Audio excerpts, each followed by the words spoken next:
What I want to talk about today, however, isn't a joke.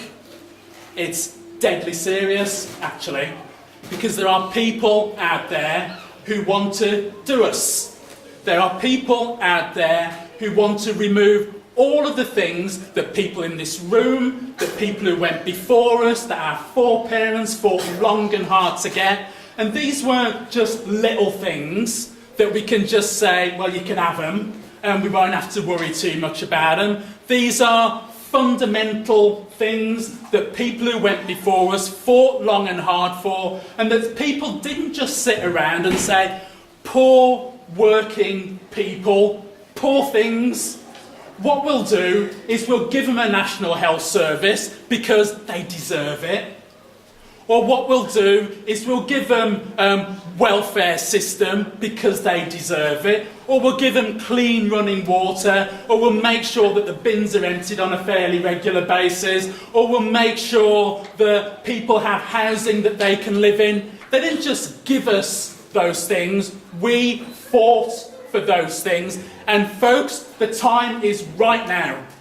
The line in the sand, if you like, has to be drawn, because the time is now where we all have to decide whether these are things that we're prepared to fight for or not.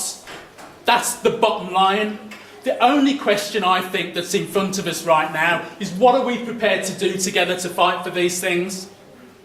Not if we should fight, because I think all of those people who went before are screaming at us and demanding that we all stand up and that we fight. And you know what? It's not even about just fighting in Scotland, or just fighting in England, or Wales, or Ireland, or Egypt, or Jamaica, or Canada, or the United States, or Tunisia, or Libya, or wherever. This is about all of us fighting for something that is really important, and that is about the 99%. Fighting the 1% who, however hard we try as the 99%, however hard we work as the 99%, all the hours that we work in the day and through the night, we don't get any better off, really, do we? We just don't. We work till our hands bleed, some of us. You know, we work till our eyes, you can't keep your eyes open anymore. And these people, they just get richer and more comfortable and warmer. And then they have the cheek to turn around and say, you should be grateful for what you've got. Now, some people say, Roger, you're just making this stuff up. Now, I don't think I'm making this stuff up at all. I think this is what's happening right now to us. I think we can't work any harder than we already do as working people. I'm convinced of that. But this 1%, they just sit there and they cream off a load of money. And they sit there and talk to each other about how they can possibly get us to work harder, how they can possibly get even more money out of us. And then they have the cheek, as they did last week, to turn around and say, the reason this economy is in the state that it's in is because we don't work hard enough.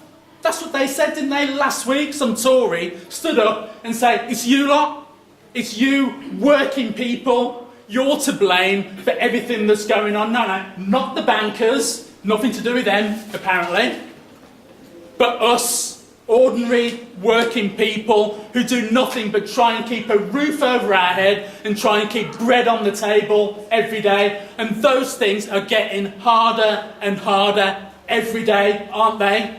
Just to keep a roof over your head is seen as something that is extraordinary now.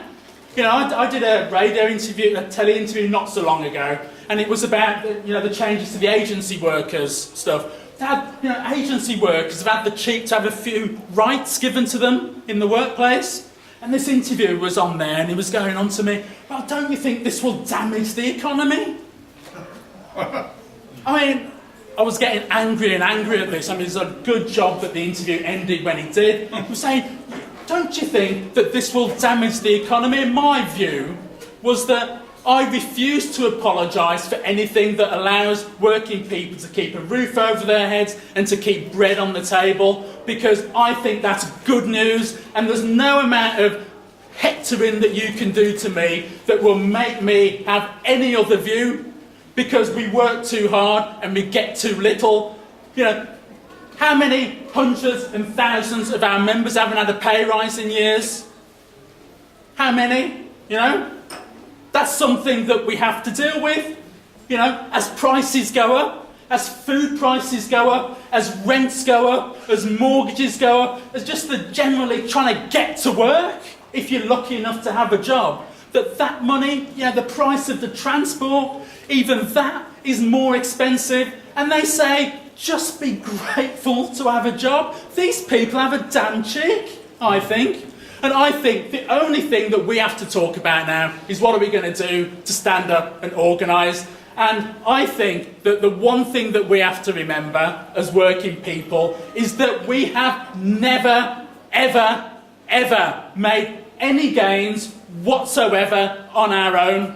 Ever. Not one single time. We've always made gains collectively, whether it's through the trade union movement or through people organising in their communities. We've always done it together. Now what I'm saying to you is it's time we brought all of that 99% of people together. Stop seeing the differences that people trying to create around us, where they try and say, well, Roger, you're black, so you're different to other people. You're a woman, so you're different to other people. You're lesbian and gay, bisexual, transgender, or whatever, so you're different to other people. Let's come together and organise together, because that's how, in the past, we have made our gains as working people. The times that we have fallen back is when those divisions have been allowed to fester and when those divisions have been allowed to succeed. And I don't think that the situation that we're in right now, that we have the luxury of allowing those splits, those divisions amongst us to succeed.